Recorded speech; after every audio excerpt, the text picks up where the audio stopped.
The smell hit me first. Disinfectant and fear, mingled with the musk of the Burmese python I'd just examined.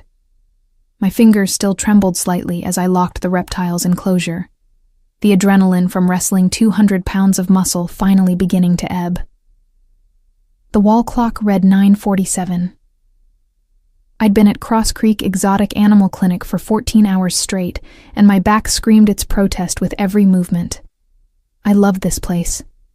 Every scratched examination table, every temperature-controlled habitat, every specialized piece of equipment I'd fought to afford represented a dream I'd clawed into reality. At 27, I'd built something that mattered. A sanctuary where creatures most veterinarians wouldn't touch found expert care.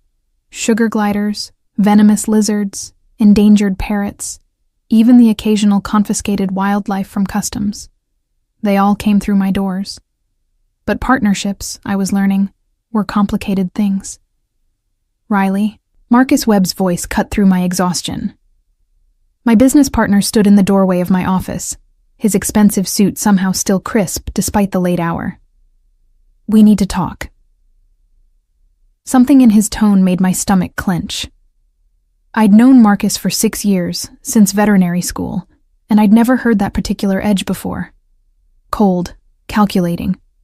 Nothing like the easygoing classmate who'd proposed we open a practice together specializing in exotic animals. "Can it wait until morning?" I pulled off my latex gloves and tossed them in the biohazard bin. "I need to check on the macaw one more time before I leave, and it can't wait."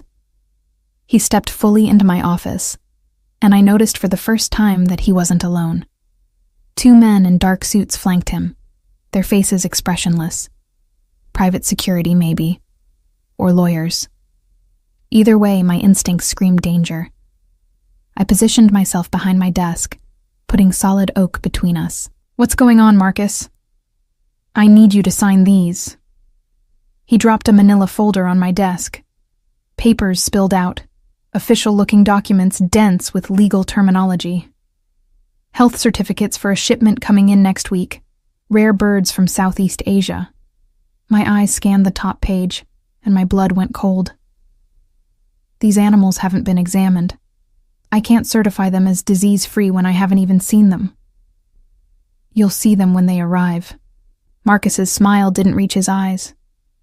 "But the buyers need documentation now. Standard procedure. Standard procedure is examining the animals first." I pushed the papers back toward him. "You know that. We could lose our licenses, face criminal charges. If those birds are carrying avian flu or psittacosis, the buyers are paying triple our usual rate." He leaned forward, planting his palms on my desk. "Do you know what that kind of money means for this practice? For your precious rescue cases that barely pay the bills? It means fraud." I stood my ground, though my heart hammered against my ribs. "And I won't do it. Find another veterinarian." The 2 men in suits moved closer, bracketing the door. Suddenly my office felt very small. Marcus's expression hardened into something I didn't recognize. Something that made me realize I'd never really known him at all. "You don't have a choice, Riley. You're going to sign those papers." His voice dropped to a whisper that somehow felt more threatening than a shout. "Or I'll make sure you never practice veterinary medicine again. I have connections you can't imagine. One call, and your reputation is destroyed. Allegations of malpractice, falsified records, drug theft, pick your poison." "You're insane." But even as I said it, pieces clicked into place. The expensive car he'd bought last year, the designer clothes, the mysterious investors he'd mentioned but never introduced me to. "How long have you been running illegal imports through this clinic?" "Smart girl." He picked up a pen and held it out to me. "Now be a smart girl and sign." I looked at the pen, then at the documents, then at the 2 silent men blocking my exit. The macaw in the next room squawked, oblivious to the nightmare unfolding. All those animals depending on me, all those years of study and sacrifice. Everything I'd built, about to crumble because my partner had sold his soul to traffickers. My hand moved toward the pen. Not to take it, to reach for my phone. Marcus was faster. He snatched my phone off the desk and pocketed it. No calls, no help. Just you, me, and a simple decision. Sign or lose everything. I'd rather lose the clinic than my integrity. The words came out steadier than I felt. My mind raced, cataloging possible weapons within reach. Scalpel in the top drawer. Fire extinguisher on the wall. Ketamine in the locked cabinet. But I'd need time to access it. Then you're a fool. Marcus nodded to his companions. Gentlemen, please help Dr. Thorne understand the seriousness of her situation. They moved with practiced efficiency, one circling the desk while the other remained at the door. I grabbed the first thing my hand found, a heavy ceramic model of a horse's hoof, a gift from a grateful client. Not much of a weapon, but better than nothing. Stay back. I raised it, knowing how pathetic I must look. A tired veterinarian in scrubs, wielding a decorative paperweight against men who probably broke bones for a living. The door exploded inward. Not opened, exploded. The wood frame splintered as if struck by a battering ram, and suddenly the small office was full of moving bodies. 4 men poured through the destroyed doorway, dressed in black tactical gear that belonged in a movie, not a suburban veterinary clinic. They moved with military precision, neutralizing Marcus's thugs in seconds with moves I only half saw.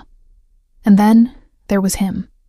Sebastian Cross walked through the chaos like a king surveying his kingdom. 6'3" of controlled power wrapped in a 3-piece suit that probably cost more than my student loan payment. Dark hair silvered at the temples, sharp jaw, and eyes the color of smoke that fixed on me with an intensity that made my breath catch. I'd met him exactly once, 3 months ago, when he'd shown up at midnight with an Arabian stallion worth more than my clinic, the horse convulsing with colic while Cross had demanded I save him. I'd worked for 6 hours straight, my arms shoulder deep in $1 million animal, performing a miracle through sheer stubborn will and expertise that most equine vets wouldn't attempt. He'd paid my emergency fee without blinking, left his private number, and told me to call if I ever needed anything. I'd thrown the number away, because men like Sebastian Cross didn't make offers without strings attached. Apparently, he'd kept track of me anyway. Mr. Cross. My voice came out steadier than my knees felt. This is breaking and entering. This is a rescue. His eyes never left mine as his men secured Marcus and his companions with zip ties. Your business partner has been under investigation for wildlife trafficking for 6 months. Your clinic is about to be raided by federal agents. He glanced at his watch. In approximately 12 minutes. What? I looked at Marcus, who'd gone pale. That's impossible. I would have known. You were deliberately kept in the dark. Sebastian moved closer, and I caught his scent. Expensive cologne and something darker, more primal. Marcus Webb has been using your reputation and credentials to move endangered species through a network spanning 3 continents. The evidence is overwhelming. Then why are you here instead of the feds? I still clutch the ceramic hoof, though against Sebastian Cross it would be useless as a feather. Because when those doors get kicked in, everyone in this building becomes a suspect. He was close enough now that I had to tilt my head back to maintain eye contact, including you. And I don't allow what's mine to be treated like a common criminal. What's yours? The words came out sharper than intended. I'm not anyone's anything. Something flickered in those smoke-gray eyes. Amusement, maybe, or challenge. You saved Sultan's life. That makes you mine to protect, whether you accept it or not. That's the most arrogant thing I've ever heard. But my brain was catching up with the situation, processing the implications. Federal raid, investigation, my career, my clinic, everything I'd worked for about to be swept up in Marcus's crimes. I had nothing to do with his trafficking operation. I know. He said it with such certainty that I wanted to believe him. But proving that will take time, lawyers, and navigating a system designed to grind people like you into dust. Or... He pulled out his phone, pressed a button, and suddenly voices filled the room. Marcus's voice recorded, discussing illegal shipments. Names, dates, routes, everything federal prosecutors would need. And in every conversation, he explicitly discussed keeping me ignorant, using my legitimate practice as cover. How did you get this? I stared at the phone, then at Sebastian, understanding dawning. You've been investigating him too. Protecting my interests. He pocketed the phone. Your partner approached several of my business associates about using my hotels as transit points for his operation. I don't appreciate people assuming I'm corrupt. His expression hardened. I especially don't appreciate them trying to destroy innocent parties in the process. Sirens wailed in the distance, growing closer.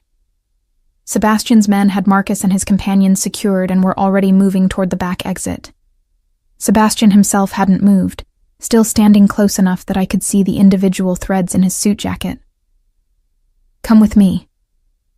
He extended a hand. Right now. Federal agents are about to storm this building, and while you're technically innocent, you'll be detained, questioned, potentially charged as a co-conspirator until my lawyers can untangle the mess. Or you can walk out that door under my protection. I have animals that need care. It was the first thing my brain could articulate. The macaw, the python, 3 ferrets recovering from surgery, already arranged. He nodded toward one of his men. Dr. Patricia Chen from Metro Exotic Animal Hospital is en route with a full team. Your animals will receive the best care available. Of course he'd thought of that. Men like Sebastian Cross didn't make offers without having every contingency planned. The sirens were closer now, maybe 2 blocks away. Marcus was struggling against his restraints, shouting something I couldn't quite hear over the blood pounding in my ears. I looked at my office, my sanctuary, my dream. About to become a crime scene. I looked at Sebastian's outstretched hand. I looked at the future splitting before me into 2 paths. One where I fought alone through a legal nightmare that could take years, and one where I accepted help from a man who terrified and intrigued me in equal measure. If I go with you, I heard myself say, I'm not owned, not protected like some helpless damsel. I'm a professional who got caught in someone else's crime, and I'll cooperate with the investigation on my own terms. His smile was slow, predatory, and entirely too attractive. If you insist. I do. I ignored his hand and walked past him toward the back exit, ceramic hoof still clutched in my fist like a talisman. And you're explaining everything in the car. His laugh followed me into the night. As you wish, Dr. Thorne. The last thing I saw before his men hustled me into a black SUV was the flash of blue and red lights turning onto my street, descending on my clinic like a swarm of angry bees. Everything I'd built, gone in an instant. But as Sebastian slid into the seat beside me and the vehicle pulled smoothly into traffic, I realized that maybe, just maybe, this was the beginning of something else entirely. The SUV's leather seats were more comfortable than my bed, which only irritated me more. I sat rigid, refusing to relax, while Sebastian Cross sprawled beside me with the casual confidence of someone who'd never worried about anything in his entire privileged life. His men occupied the front seats, silent and professional, while the city lights streaked past the tinted windows. Start talking. I finally broke the silence that had stretched for 10 minutes. How long have you been watching me? Since the night you saved Sultan. He didn't hesitate, didn't try to soften it. You worked on that horse like nothing else in the world existed. Most vets would have recommended euthanasia, taken the insurance payout and gone home. You fought for him. That's my job. But I remembered that night too vividly. The magnificent Arabian stallion thrashing in pain, his intestines twisted in a way that should have been fatal. I'd performed a field surgery with nothing but determination and skill, my hands steady even as sweat poured down my face. You paid me. That should have been the end of it. It should have been. Something in his voice made me look at him. Really look, beyond the expensive suit and powerful presence. But you refused my offer to become Sultan's primary veterinarian. Do you know how often I'm told no? Not often enough, I'm guessing. I shifted away from him, pressing against the door. So what? You had me followed because I bruised your ego? I had you protected because I recognize value. He leaned forward, his smoke-gray eyes intense in the dim interior light. Do you know what Marcus was actually planning? Those birds he wanted you to certify aren't just rare. They're stolen from a wildlife preserve in Thailand.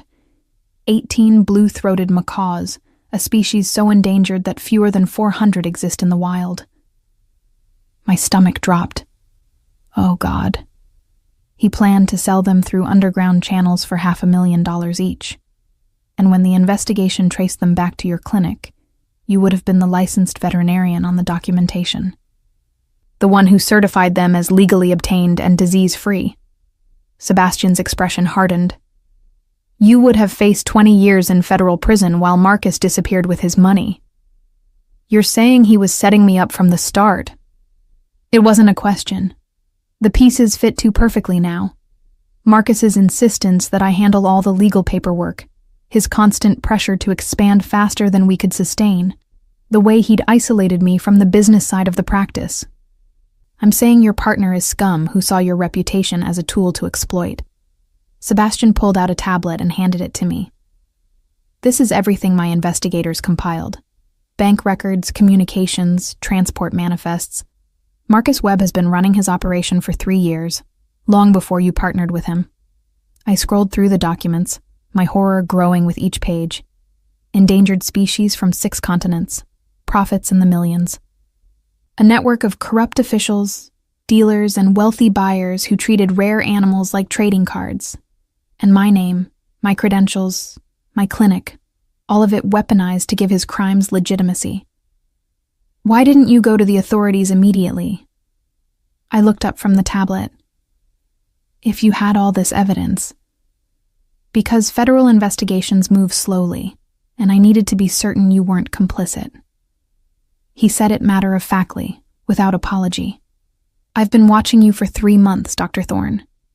Every late night you spent caring for animals whose owners couldn't afford treatment. Every weekend you volunteered at the wildlife rescue. Every time you chose ethics over profit. So I passed your test. The words tasted bitter. How lovely. You exceeded every expectation. He reached over and closed the tablet, forcing me to meet his eyes. You're brilliant, dedicated, and stubborn to a fault. You also work yourself to exhaustion, eat 1 meal a day if you're lucky, and haven't taken a vacation since you graduated veterinary school. You had me investigated that thoroughly? Anger flared hot in my chest. That's not protection, Mr. Cross. That's stalking. That's ensuring my investments are sound. He didn't flinch from my glare. I'm offering you something, Riley. May I call you Riley? No, but I didn't look away. What investment? What are you talking about? Your clinic is about to be seized as evidence. Your assets frozen. Your reputation dragged through media coverage that won't care about your innocence. He leaned back, utterly composed while my world crumbled around me. I'm offering to fix all of it. The SUV turned onto a private road I didn't recognize, tree-lined and dark. In exchange for what? My soul? My firstborn child? Sexual favors? His laugh was sharp and surprised. I can get sex anywhere, Dr. Thorne. What I want is your expertise. I don't understand. I own 16 boutique hotels across New England, luxury properties catering to extremely wealthy clients who have unique requirements. He gestured out the window as we passed through ornate iron gates. Sultan isn't my only exotic animal. I maintain private stables, aviaries, aquariums, even a reptile house at my Connecticut estate. All of it requires expert veterinary care. Hire a vet. I crossed my arms. Why does it have to be me? Because you're the best. He said it simply, as if it were obvious fact. Because you care about the animals first, and the money second. And because I want you where I can keep you safe. The SUV stopped in front of a mansion that belonged in a magazine. 3 stories of stone and glass, lit from within like a jewel box. Manicured grounds stretched into darkness, and in the distance I could see the outline of what looked like stables. This is your Connecticut estate. It wasn't a question. One of them. He opened his door and stepped out, then offered me his hand. I ignored it again, climbing out on my own despite the fact that my legs felt like water. Welcome to Crossroads Manor, Riley. Your home for the foreseeable future. I didn't agree to anything, but I followed him up the stone steps because where else could I go? Back to my apartment, where federal agents were probably already executing a search warrant. And I'm not staying here. This is kidnapping. This is hospitality. He pushed open the massive front door, revealing an entrance hall that could have housed my entire clinic. Marble floors, soaring ceilings, artwork that looked genuinely antique. You're free to leave whenever you want, but I'd recommend staying at least until the federal agents finish destroying your life. A woman appeared from a side corridor, 50s, elegant, with sharp eyes that assessed me instantly. Mr. Cross, Dr. Thorne, I've prepared the blue suite as requested. Thank you, Margaret. Sebastian shrugged out of his suit jacket and handed it to her without looking. Riley, this is Margaret Chen, my estate manager. She'll show you to your rooms and provide anything you need. I need my phone, and my clothes, and an explanation for why you think I'd stay in your house like some... I struggled for the right word. Guest? He raised an eyebrow. Employee? Future business partner? Take your pick. Prisoner. I finished. Dramatic. But he pulled a phone from his pocket, my phone, and handed it over. No restrictions. Call anyone you want. Your lawyer, your family, the FBI. Tell them exactly where you are. I took the phone, suspicious of the easy compliance. What's the catch? No catch. He loosened his tie, and for the first time since I'd met him, he looked almost human.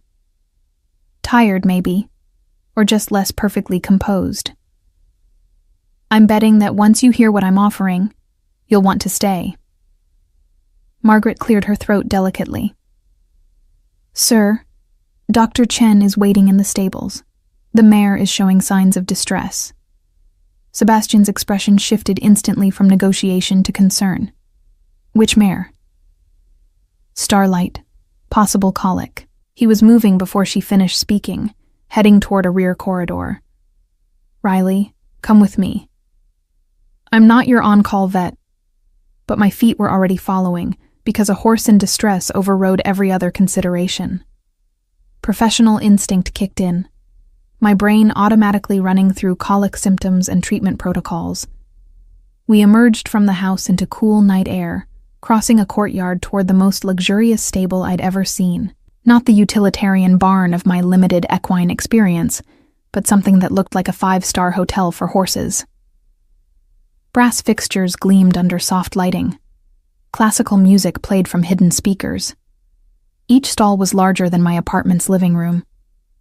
This is insane. I breathed, taking it all in.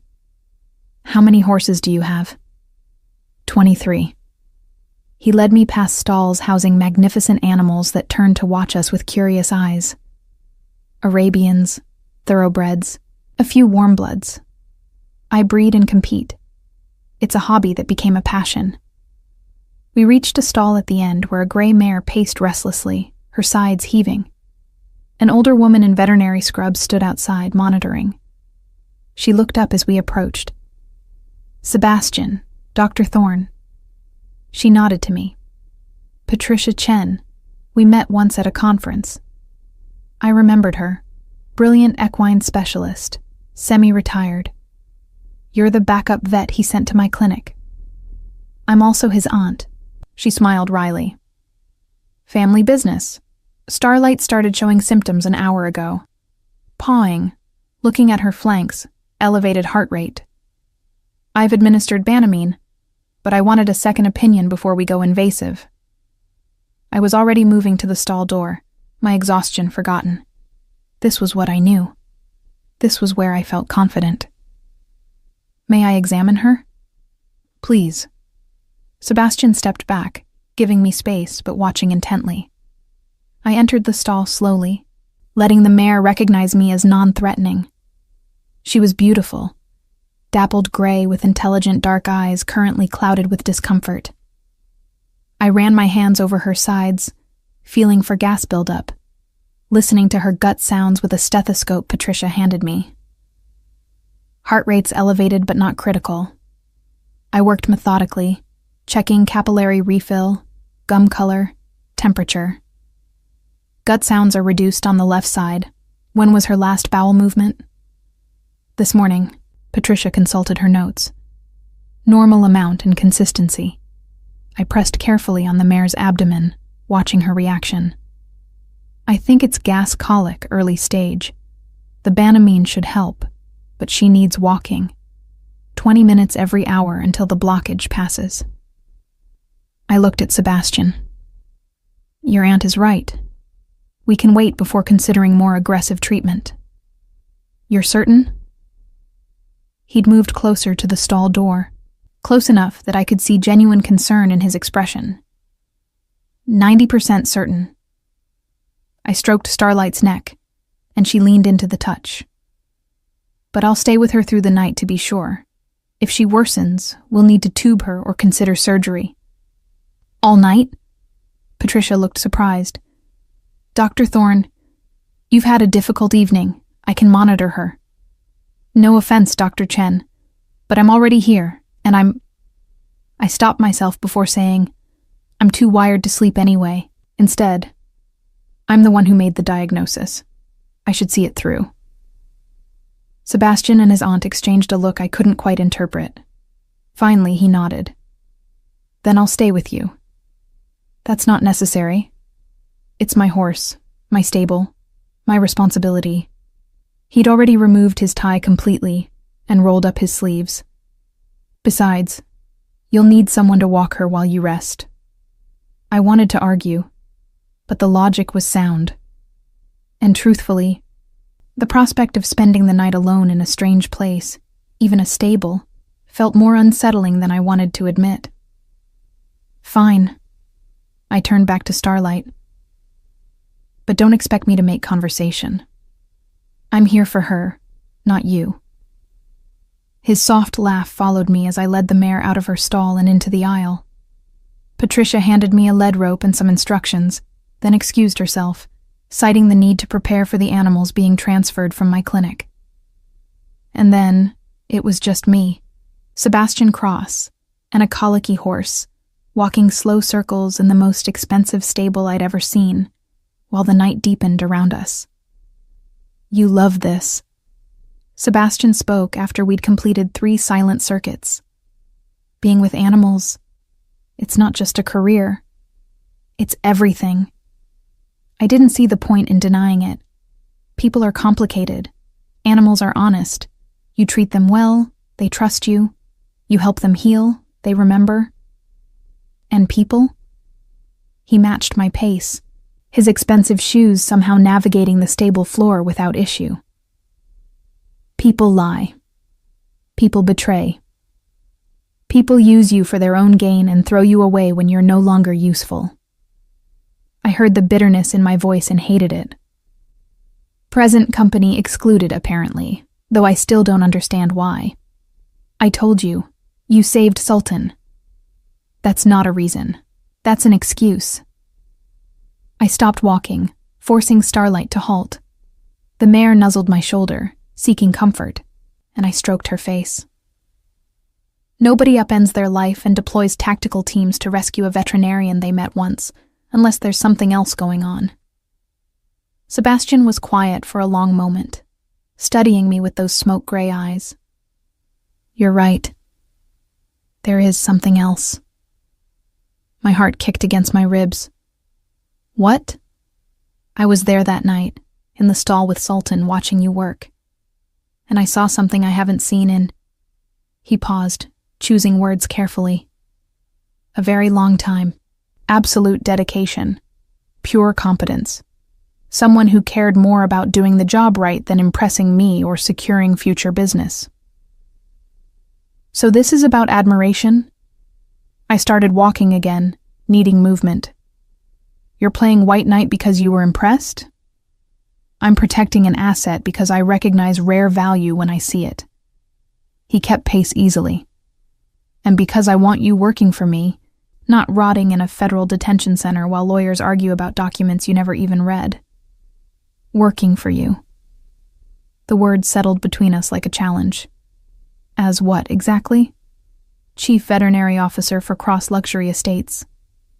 He said it calmly, as if offering me a job title instead of my entire future. Full medical authority over all animals on all my properties. Unlimited budget for equipment and staff.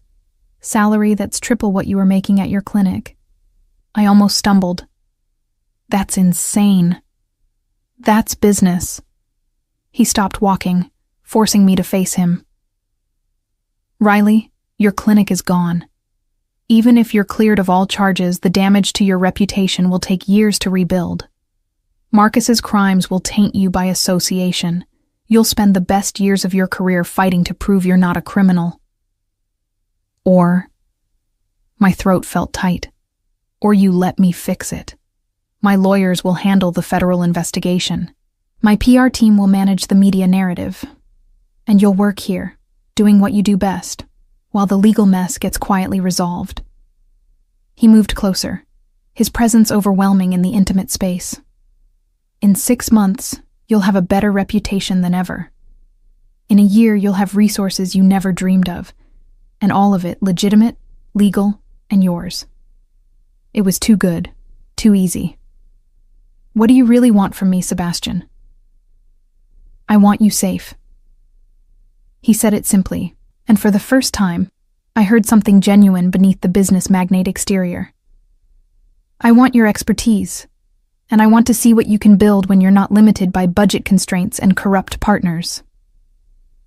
Starlight nickered softly, reminding us of her presence. I stroked her neck, using the motion to avoid Sebastian's intense gaze. And if I say no? Then I'll still protect you from the legal fallout, because I don't leave people to suffer unjustly. His hand came up, almost touching my face before dropping. But I'll be disappointed, and you'll spend the rest of your life wondering what you could have accomplished. I looked around the stable, the pristine equipment, the healthy animals, the obvious wealth poured into their care. I thought about my clinic, now crawling with federal agents, my apartment, probably ransacked in a search, my career, hanging by a thread. And I thought about the ceramic hoof still somehow clutched in my hand, a ridiculous weapon that represented everything I'd tried to defend and failed to save. One condition, I heard myself say. I want my own facility, not just access to yours, a real veterinary hospital here on the estate, equipped for exotic animals and emergencies. State-of-the-art surgical suite, ICU, the works. Sebastian's smile was slow and triumphant. Done. I'm not finished. I raised my chin. I also want autonomy. You don't get to dictate my treatment decisions or override my medical judgment. Ever. Your animals are patients, not commodities. Agreed. He extended his hand, formal suddenly. Do we have a deal, Dr. Thorne? I looked at his hand, then at his face, trying to see past the controlled exterior to the truth beneath. Whatever else Sebastian Cross might be, ruthless businessman, possible criminal, definite control freak, he'd saved me tonight. He'd seen through Marcus when I was blind, and he was offering me a future when I had none. I took his hand. His palm was warm, calloused in unexpected places. Not a man who merely owned horses, a man who worked with them. "We have a deal." The words felt like stepping off a cliff. "But I'm sleeping in the stable tonight, with starlight. Then I'll bring blankets." He squeezed my hand once before releasing it. "Welcome to Crossroads Manor, Dr. Riley Thorne. I have a feeling you're going to change everything." As he walked away to fetch supplies, I pressed my forehead against Starlight's warm neck and wondered what the hell I'd just agreed to. But for the first time in 14 hours, I felt like maybe, just maybe, I wasn't drowning anymore.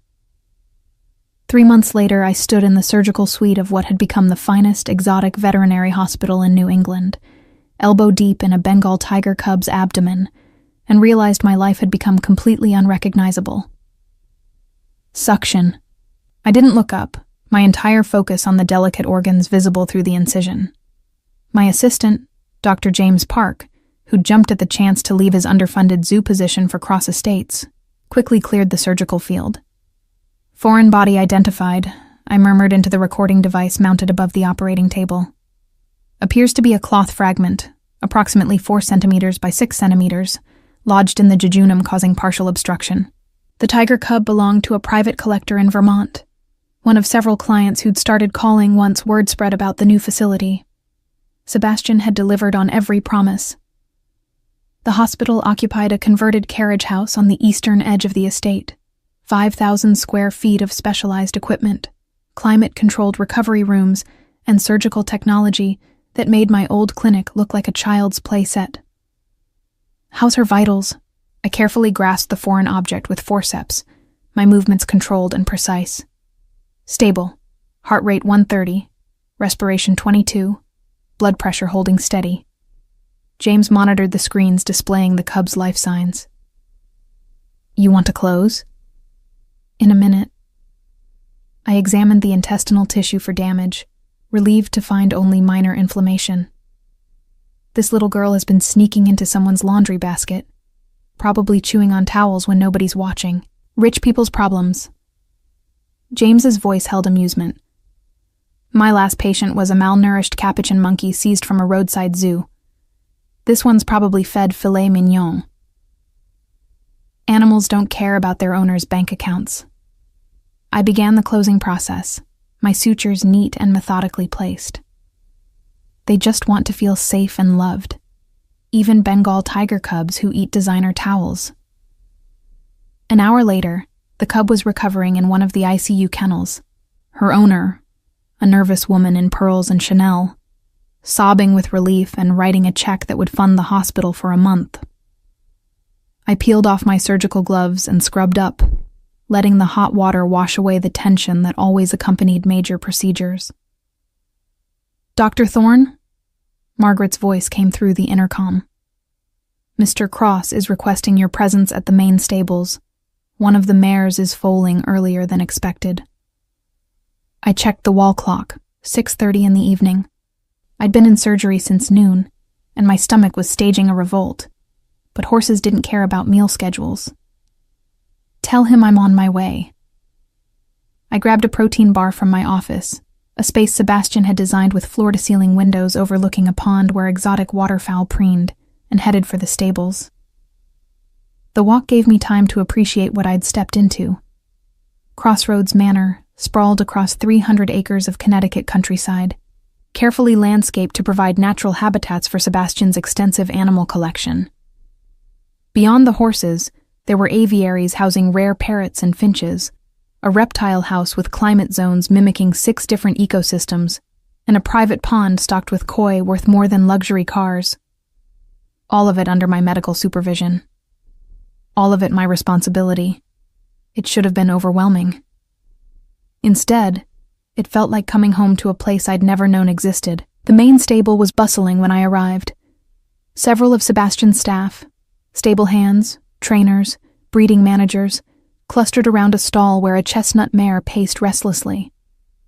And there was Sebastian himself, sleeves rolled up despite the expensive suit, speaking quietly to Patricia Chen. He looked up when I entered, and something in his expression made my pulse quicken. Not concern for the mare, though that was present, but something else. Something that had been building in the 3 months since I'd agreed to work for him. Something we'd both been studiously ignoring. Riley.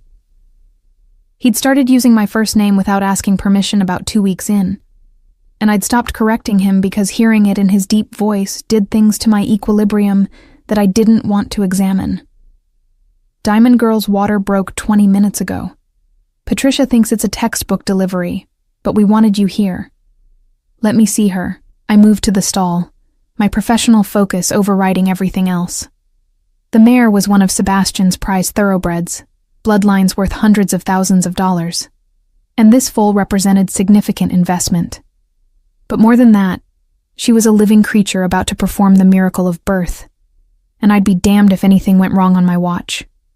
The next 2 hours blurred into controlled chaos. Diamond Girl was a first-time mother, nervous and in pain, requiring constant reassurance as her body worked to deliver the foal. Patricia and I worked in tandem, monitoring position and progress, ready to intervene if complications arose. Sebastian stayed the entire time, never in the way, but always present, his calm presence somehow helping to soothe the anxious mare. I watched him between contractions, noticing the genuine care in how he stroked her neck, murmured encouragement, celebrated each small milestone. This wasn't a rich man protecting an investment. This was someone who loved his animals with a depth I recognized because I felt it too. Hooves visible. Patricia's announcement pulled me back to focus. Position looks good. Come on, girl, you can do this. I positioned myself to assist if needed, my hands clean and ready. Almost there. When the foal finally slipped free in a rush of fluid and membrane, when Diamond Girl turned to nuzzle her baby with tender curiosity, when the newborn thoroughbred struggled to its impossibly long legs and stood for the first time, in that moment, I forgot everything else. Forgot Marcus's betrayal. Forgot the federal investigation still grinding along in the background. Forgot every doubt and question about my new life. This was why I became a veterinarian. These moments of pure wonder, watching life persist and thrive against impossible odds. She's perfect. Sebastian's voice was rough with emotion. He stood beside me now, close enough that I could feel the heat radiating from his body. Thank you. I didn't do anything. I couldn't look away from the foal, now nursing vigorously while her mother stood patiently. Diamond Girl did all the work. You were here. That matters. His hand found mine, a casual touch that felt anything but casual. To her, to me. I should have pulled away, should have maintained professional boundaries that had been growing increasingly blurred since the night we'd walked starlight through her colic. But his hand was warm, and I was tired, and the sight of new life always made me feel emotionally raw. Sebastian. I finally turned to look at him. What are we doing? Celebrating a successful birth? But his slight smile acknowledged the real question. You know what I mean. I did pull away then, suddenly aware of Patricia and the stable staff still present. This arrangement, me being here, living in your guest house, working exclusively for you, people are going to talk.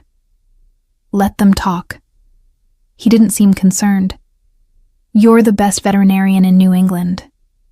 Any rumors about our relationship are irrelevant to that fact. But there is no relationship. The words came out more forcefully than intended. There's an employer and an employee. Professional courtesy. Nothing more. If you say so. He turned back to the mare in full, but I caught the knowing look on his face. Though I notice you haven't asked about the federal investigation in over a month. He was right. I'd been so absorbed in building the hospital, treating patients, and settling into the rhythm of life at Crossroads Manor that I'd almost forgotten I was supposed to be in crisis mode. Because your lawyers keep telling me everything's handled. I crossed my arms. Marcus took a plea deal. The charges against me were dropped. My name was officially cleared in the press. It's like you waved a magic wand and made all my problems disappear. Not magic, resources and persistence. Sebastian gestured toward the stable exit, and I followed him out into the cool evening air. The sun was setting, painting the sky in shades of amber and rose. And you've been too busy revolutionizing exotic animal medicine to worry about legal minutiae? Don't do that. I stopped walking, forcing him to face me. Don't make this about me being busy. You orchestrated everything. You controlled every aspect of the narrative. Sometimes I wonder if you manipulated the whole situation from the beginning, just to get me here. His expression went carefully blank. Do you really believe that? I wanted to say yes, wanted to maintain the anger and suspicion that had protected me since Marcus's betrayal. But honesty forced me to shake my head. No, but I also don't understand why you care so much. I told you the Sultan story. I cut him off. That's not enough. Nobody builds a multi-million-dollar veterinary hospital for someone they met once. Nobody deploys private security and teams of lawyers and PR specialists to protect a stranger. So what's the real reason, Sebastian? What do you actually want from me? He was quiet for so long I thought he might not answer. Then he stepped closer, close enough that I had to tilt my head back to maintain eye contact, and I saw something in those smoke-gray eyes that made my breath catch. I want you exactly where you are. He said it quietly, intensely. Doing what you do best, surrounded by resources instead of limitations. I want to watch you thrive without anyone holding you back or using you. I want... He stopped himself, jaw tightening. What? My heart was hammering now. Say it. I want you to look at me the way you looked at that foal just now. The confession came out rough. Like I'm something worth celebrating instead of someone to be suspicious of. The honesty stole my breath.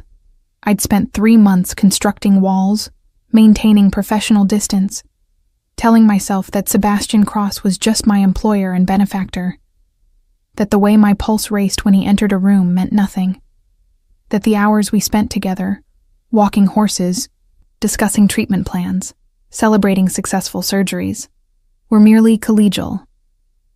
I'd been lying to myself. I don't know how to do this. The admission felt dangerous. I trusted Marcus, and he was using me from day one. How do I trust you when you've got so much more power, so much more control over my life? You don't. Sebastian's answer surprised me. Not yet. Trust isn't given, Riley. It's earned through consistency over time. I'm not asking you to trust me. I'm asking you to give me the chance to prove I'm worthy of it. By doing what? Buying me more equipment? Throwing money at problems? I gestured toward the sprawling estate. All of this is wonderful, but it's also a cage. His voice held understanding. I know. That's why I'm telling you now, clearly and explicitly. You can leave whenever you want. The hospital is yours, regardless. I'll sign it over completely. Put it in your name with an endowment to run it independently. You never have to see me again if that's your choice. I stared at him. You'd just give me a multi-million-dollar facility? Yes. No hesitation. Because I meant what I said about wanting you to thrive. If that means thriving somewhere I'm not, then so be it. The offer should have felt like freedom. Instead, it felt like loss. Of something I hadn't known I wanted until faced with its absence. I don't want to leave. The words surprised me as much as they clearly surprised him. I like it here. I love the work, the animals, the resources to actually make a difference. I need to know this isn't going to blow up in my face like the clinic did. I can't promise that nothing bad will ever happen. Sebastian's hand came up, cupping my face with a gentleness that contradicted everything about his usually controlled demeanor. But I can promise that if it does, I'll be standing beside you, not using you as a shield. You're not alone anymore, Riley. Not unless you choose to be. His thumb brushed across my cheekbone, and I realized I was crying. When had that started? This is a terrible idea. You're my employer. The power dynamic is all wrong. People will say I slept my way into this position. People can go to hell. His other hand found my waist, not pulling, but steadying. You earned every inch of that hospital through skill and dedication. Anyone who suggests otherwise can answer to me. Sebastian. His name felt different on my tongue now. More intimate. I don't know what I'm doing. Neither do I. His smile was crooked, almost boyish. I've been in control of every aspect of my life for 20 years. Then you walked into that stall with Sultan, covered in blood and sweat and more beautiful than anyone I'd ever seen. And suddenly, none of my carefully constructed rules seemed to matter. I was not beautiful. I was exhausted and terrified that Horse was going to die. But I was smiling despite myself. You were magnificent. He said it with such conviction that I almost believed him. You still are, every damn day watching you work, seeing you care about creatures that most people wouldn't notice. It's addictive, Riley. You're addictive. I should have pulled away, should have cited all the logical reasons why this was inappropriate and unwise. Instead, I heard myself whisper, "So what do we do about it?" We start with honesty. His forehead touched mine, intimate and terrifying. I want you. Not as an employee or a protege or any other clinical term that lets us pretend there's nothing here. I want you in ways that have nothing to do with veterinary medicine and everything to do with the way you laugh when a puppy licks your face. The way you sing to nervous animals. The way you challenge me when you think I'm being ridiculous. I challenge you a lot. My hands had somehow found their way to his chest, feeling the solid muscle beneath the expensive shirt. Exactly. His breath ghosted across my lips. So I'm asking, clearly and directly, would you consider letting this be something more than professional? No obligations, no pressure. Just possibility. Every logical bone in my body screamed warnings. 3 months wasn't long enough to know someone. He was too powerful, too wealthy, too accustomed to getting what he wanted. The last man I'd trusted had nearly destroyed my career and freedom. But Sebastian wasn't Marcus. He'd proven that in dozens of small ways over the past 3 months. The way he consulted me on every animal-related decision. The way he'd stepped back when I needed space to establish my authority. The way he'd celebrated my successes without trying to take credit. The way he was holding me now, like I was precious but not fragile, desired but not owned. Yes, the word came out barely audible, but slowly, and if it doesn't work, then we remain colleagues and professionals, and I'll respect whatever boundaries you set. His grip tightened fractionally. But Riley, I don't think it's going to not work. Confident, aren't you? But I was already rising on my toes, closing the distance between us. Hopeful, he corrected, and then his lips met mine, and the rest of the world disappeared. The kiss was nothing like I'd imagined during the sleepless nights I'd pretended not to imagine it. Not demanding or possessive, but questioning, seeking permission with every movement, giving me space to retreat if I wanted. I didn't retreat. Instead, I pressed closer, my hands sliding up to tangle in his hair, answering his question with one of my own. What if this worked? What if the man who'd saved me from my worst nightmare turned out to be the best thing that ever happened to me? When we finally broke apart, both breathing hard, Sebastian's smile was incandescent. Well, that's a promising start. Shut up. But I was smiling too, feeling lighter than I had in months. This doesn't change anything professionally. I'm still the chief veterinary officer. You're still the owner. And if you ever try to override my medical judgment, you'll quit immediately and take the hospital with you. He finished. I know. Your terms are noted and accepted. Good. I stepped back, trying to restore some equilibrium. Now I need to check on the tiger cub and write up Diamond Girl's birth documentation and you need to eat an actual meal instead of those protein bars you live on. He took my hand, lacing our fingers together with casual confidence. Come up to the main house. Margaret's made roasted chicken, and we can discuss the expansion plans for the reptile house you mentioned last week. Sebastian. Colleagues have working dinners all the time. His expression was pure innocence. Unless you'd prefer it be something else? I looked at our joined hands, at his hopeful expression, at the estate sprawling around us with all its possibilities. Thought about foals being born and tiger cubs recovering and rare birds singing in climate-controlled aviaries. Thought about a future that looked nothing like the one I'd planned but somehow felt more right than anything ever had. Fine. But I'm not dressing up. And if you try to feed me caviar or any other rich people food, I'm leaving. His laugh echoed across the courtyard. Deal. Though you're missing out, Margaret's caviar is exceptional. As we walked toward the main house, the night settling around us and the stable behind us settling into evening routines, I realized something had shifted. The cage I'd imagined felt more like a sanctuary. The control I'd resented felt more like support. And the man holding my hand, once a stranger who'd upended my life, now felt like the answer to a question I hadn't known how to ask.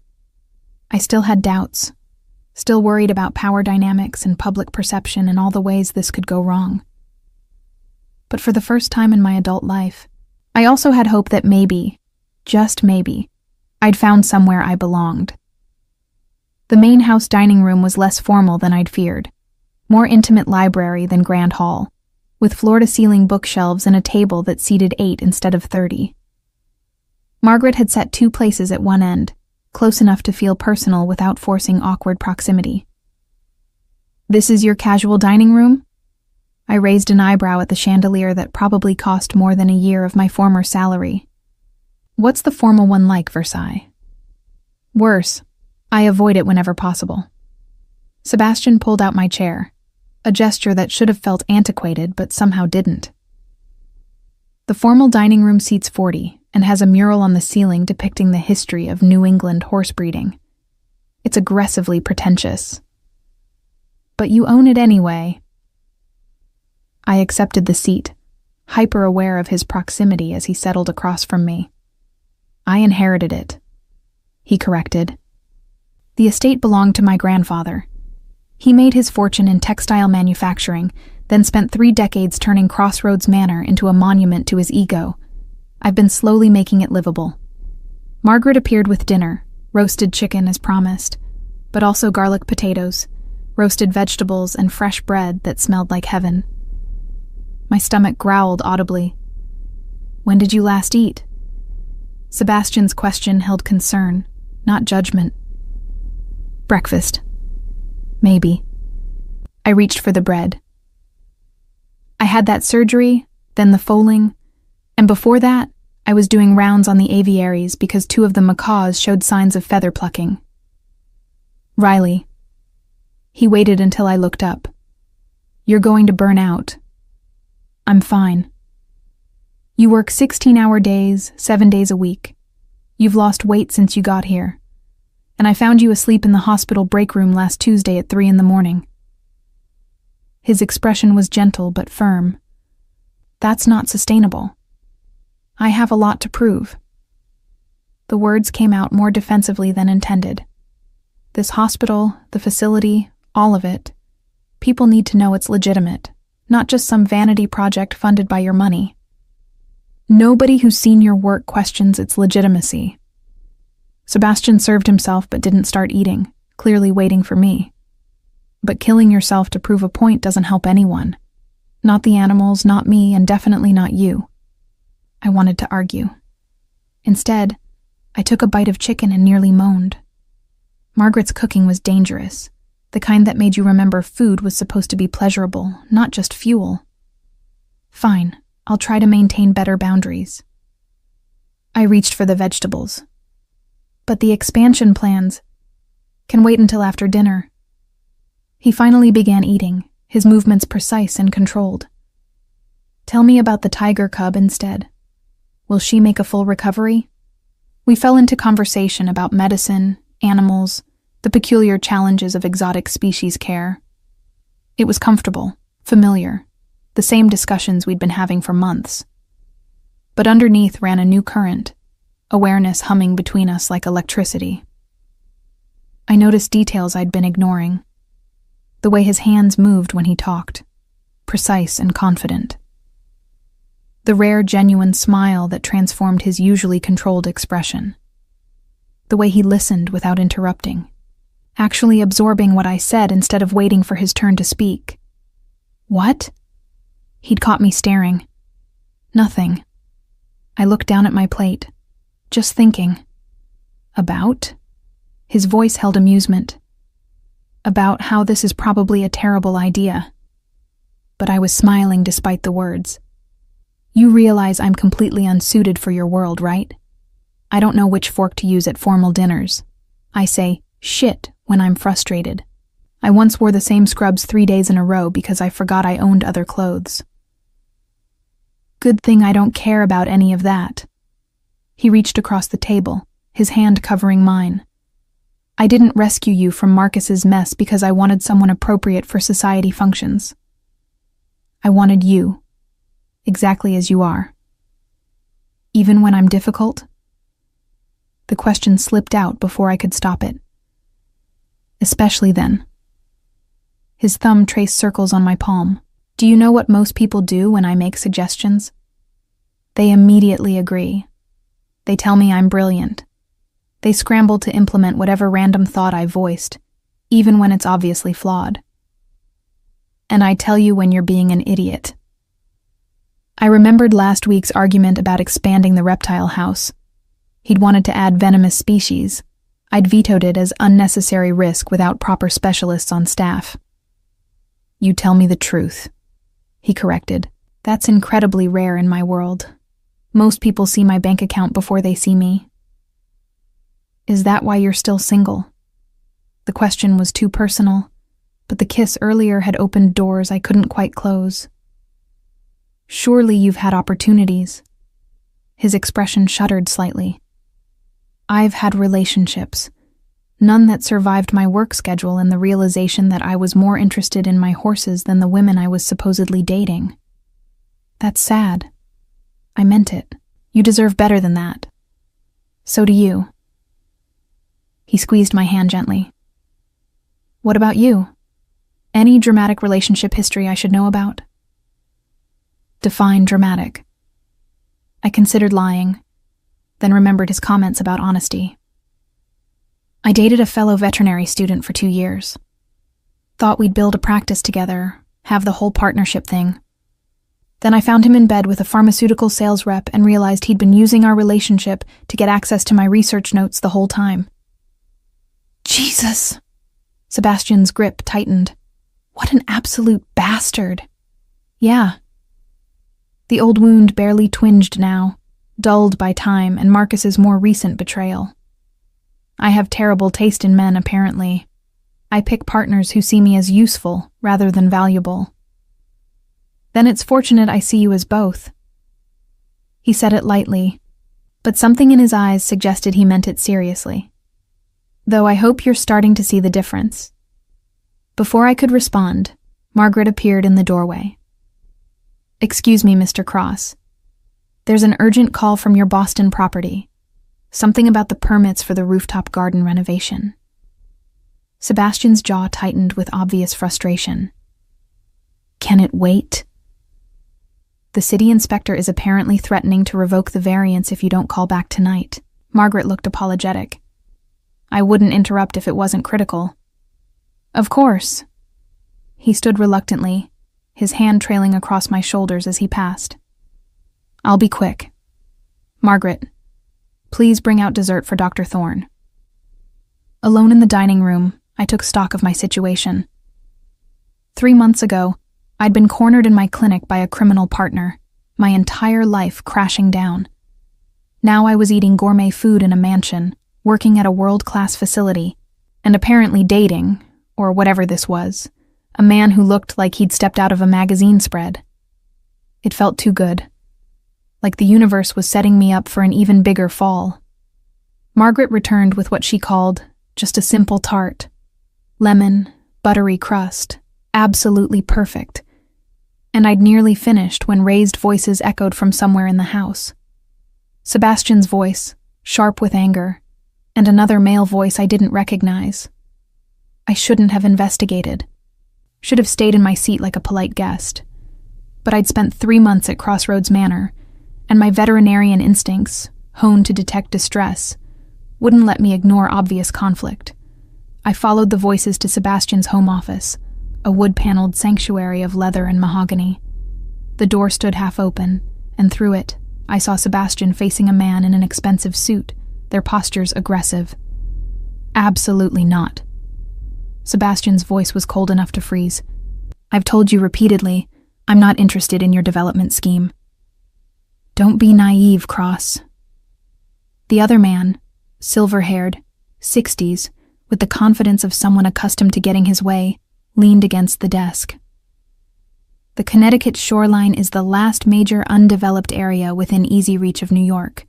Your properties are sitting on gold mines, and you're using them to house horses and birds. My properties, my choice. Sebastian crossed his arms. And the answer is still no, Richard. Now get out. You could triple your net worth. Richard's smile was predatory. Think what you could do with that kind of money. Bigger hotels, international expansion. You'd be the dominant luxury brand in 3 continents. I'm not interested in domination. Sebastian's voice dropped dangerously low. I'm interested in building something sustainable. Something that matters beyond profit margins. How noble. Richard's tone dripped sarcasm. And when the market shifts, when some crisis hits your hotel chain and you need liquid assets to survive, you'll remember this conversation and regret being so principled. I'll regret many things, but maintaining my integrity won't be one of them. Sebastian moved toward the door, clearly ending the conversation. We're done here. Margaret will see you out. That's when Richard noticed me hovering in the hallway. His eyes raked over my scrubs, still stained from the tiger surgery, and his smile turned mocking. Ah, the famous veterinarian. He said it like an insult. I've heard about Sebastian's new pet project. Millions poured into an animal hospital instead of revenue-generating development. Tell me, Dr. Thorne, what's it like being the most expensive charity case in Connecticut? The words hit like physical blows. Every insecurity I'd been suppressing rushed to the surface. Was that how people saw me? Sebastian's vanity project, bought and paid for like everything else in his world? That's enough. Sebastian's voice was deadly quiet. You have 5 seconds to leave before I have security escort you out. I'm leaving. Richard straightened his tie, unruffled. But think about my offer, Sebastian.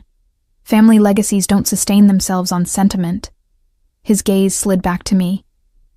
And be careful who you trust. People who have nothing often want everything. He brushed past me with deliberate rudeness, his expensive cologne cloying in the confined space. I heard Margaret's voice down the hall, formally cordial as she showed him out. Sebastian appeared in the doorway, his expression carefully controlled. Riley, I'm sorry you had to hear that. Who was he? My voice came out steadier than I felt. Richard Castellano, old family friend of my grandfather's. He's been pressuring me to sell or develop several of my properties for years. Sebastian ran a hand through his hair, disturbing its usual perfect order. I keep refusing. He keeps finding new angles to push. And I'm one of those angles. It wasn't a question. A weakness he can exploit by making you doubt your choices. You're not a weakness. Sebastian stepped closer, his hands finding my shoulders. You're the best decision I've made in years. Richard's just bitter because I won't let him turn Crossroads Manor into a shopping complex. But he's not entirely wrong, is he? I forced myself to meet his eyes. You've spent millions on the hospital, on equipment, staff, resources. That money could have gone toward your actual business. My actual business is doing fine. He cut me off gently. Better than fine. The exotic animal care program has become a draw for my hotel properties. Guests love the private stables and aviaries. We're booked solid for the next 2 years specifically because we offer experiences nobody else can match. That's PR spin. But my conviction was wavering. That's measurable data. He pulled out his phone, showing me charts and graphs I didn't fully understand.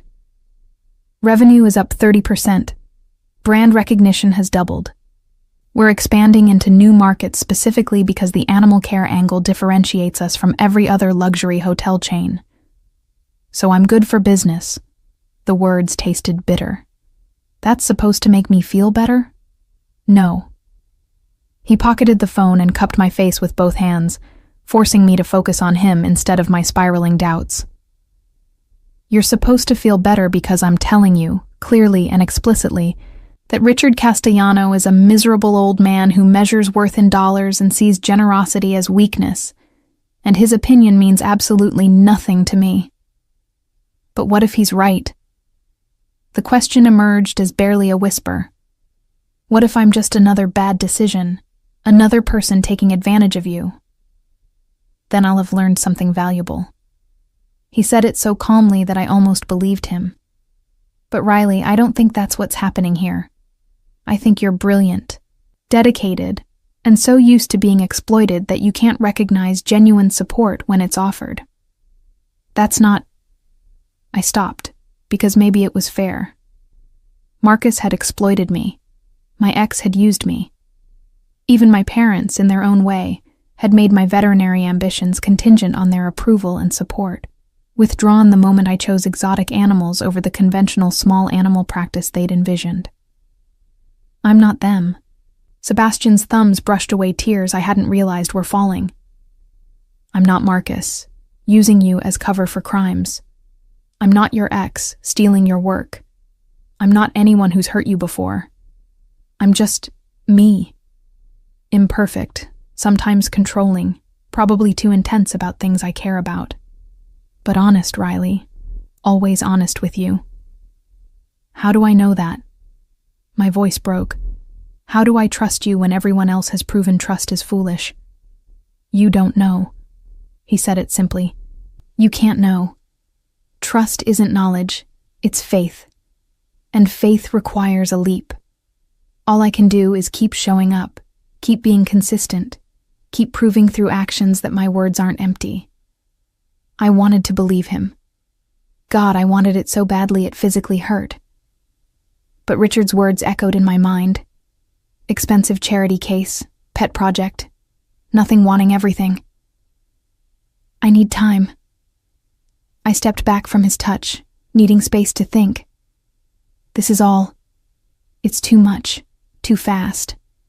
The kiss, dinner, the casual way you talk about millions of dollars like it's nothing. I don't know how to process it. Then take time. He let me go without resistance. The hospital is yours regardless. Your position here is secure regardless. And if you decide this, he gestured between us, is something you don't want, then we remain colleagues. Professional. Respectful. Just like that, I searched his face for signs of manipulation, for the anger or resentment that usually accompanied rejection. Just like that. He smiled, sad, but genuine. I meant what I said earlier, Riley. I want you happy. I want you thriving. If that means keeping me at arm's length, then that's what happens. The absolute certainty in his voice undid something in my chest, because this was exactly what I'd been searching for and never found. Someone who valued my well-being over their own desires. Someone who could hold space for my doubts without making them about themselves. Someone who might actually be worth the terrifying leap of faith. I'm not saying no. The clarification felt important. I'm saying I need to figure out how to say yes without it destroying me if everything falls apart. That's fair. He moved to his desk, putting physical distance between us. "Take all the time you need. I'm not going anywhere." I left him in his office and walked back to the guest house where I'd been living for 3 months. A misnomer, really, since it was larger and nicer than any apartment I'd ever rented. My sanctuary, paid for by Sebastian's money but made home by my own choices. The tiger cub's recovery needed monitoring. The foal needed checking. Tomorrow's schedule included 3 consults and a comprehensive health screening of the aviary residents. Work I loved, resources I'd never dreamed of, purpose that fulfilled me in ways nothing else ever had. And underneath it all, a question that kept me awake most of the night. What would it cost to let myself love Sebastian Cross? And was I brave enough to find out? Dawn arrived cold and gray, rain drumming against the guest house windows with insistent rhythm. I'd managed maybe 3 hours of sleep, my mind too busy replaying Richard Castellano's words and Sebastian's response to allow proper rest. The tiger cub needed her morning check, and I was grateful for the excuse to escape my own thoughts. The hospital was warm and dry, the overnight tech greeting me with a tired smile. She's alert and ate breakfast. No complications. I spent 20 minutes examining the cub, documenting her recovery, watching her play with a rubber toy despite the surgical incision. Resilience, I thought. Animals understood it instinctively. You survived, you healed, you moved forward. Why was it so much harder for humans? "Dr. Thorne?" James appeared in the doorway, rain-soaked and breathless. "Emergency. Mr. Cross needs you at the stables immediately." My heart dropped. "Which horse?" "Sultan." The name made my stomach clench. "He's down. Patricia's there, but she asked for you specifically." I ran. The rain soaked through my scrubs in seconds, cold and miserable, but I barely noticed. Sultan, the horse who'd started everything, the magnificent Arabian who'd survived impossible odds 3 months ago, was in trouble. The stable was chaos controlled by Patricia's calm authority. Sultan lay on his side in a padded stall, breathing labored, eyes rolling with pain. Sebastian knelt beside him, one hand on the horse's neck, his expensive clothes ruined by mud and straw. What happened? I dropped to my knees opposite Sebastian, my hands already moving over Sultan's body, checking vital signs. Found him like this 20 minutes ago. Patricia handed me a stethoscope. Heart rate 110, elevated but not critical. Temperature's normal. He's responsive, but clearly in severe pain. I pressed the stethoscope to Sultan's abdomen, listening intently. The gut sounds were wrong. Too quiet on the right side, hyperactive on the left. Classic signs of colic, but something about the presentation felt off. "How long since his last bowel movement?" I asked, my mind running through differential diagnoses. "Yesterday evening, normal amount." Sebastian's voice was steady, but I saw the fear in his eyes. He loved this horse, had nearly lost him once already. "Okay." I performed a rectal examination, Sultan barely protesting despite the discomfort. What I felt made my blood run cold. "There's a mass, large, firm, blocking the pelvic flexure." "Impaction?" Patricia moved closer. "Or something else?" "I need imaging." I stood, already calculating.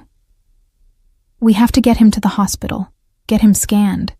If it's a simple impaction, we can treat medically, but if it's a tumor or torsion, then we're looking at surgery." Sebastian finished. He was already moving, coordinating with stable staff to prepare transportation. "Whatever you need, Riley. Whatever it takes." Getting a 1,000-pound horse safely from stable to hospital in the rain was a nightmare of logistics, but Sebastian's staff were professionals. Within 30 minutes, Sultan was secured in the hospital's specialized equine surgery suite, and I was reviewing ultrasound images that confirmed my worst fears. "Enter a lith." I pointed to the large mineral mass visible on the screen. About 30 centimeters, lodged at the pelvic flexure. It's completely blocking the colon. Can you remove it? Sebastian had been silent during the examination, letting me work, but now his question held barely controlled emotion. Yes, but it requires major surgery. We'll need to make a large incision, manually remove the stone, then close. There are risks: infection, adhesions, complications from anesthesia. I met his eyes. But without surgery, he'll die. Probably within 24 hours. Then we do surgery. No hesitation. When? Now. I looked at Patricia, who was already prepping the surgical suite. We need to move fast before the bowel perforates. James, get Dr. Morrison from Yale. We need an equine anesthesiologist on standby. Patricia, prep surgical packs and get the antibiotics ready. Sebastian, I know. He stepped back, reading my unspoken request. I'll wait outside. Sebastian, I caught his arm. This is risky. You need to understand that even with perfect surgery, his chances are maybe 70%. If there's been any intestinal damage, if infection sets in, if he doesn't respond to treatment. I understand. He covered my hand with his. But he's not dying without a fight. Neither of you are giving up on him. That's enough. The surgery took 4 hours. 4 hours of intense focus, my hands working inside Sultan's abdomen, carefully extracting the massive mineral stone that had been slowly killing him. Patricia assisted with the precision of decades of experience, while James monitored vitals and called out readings like a metronome marking time. The stone, when I finally freed it, was horrifying, smooth, dense, the size of a grapefruit. Years of mineral buildup, probably from water chemistry combined with dietary factors. Preventable if anyone had known to watch for it.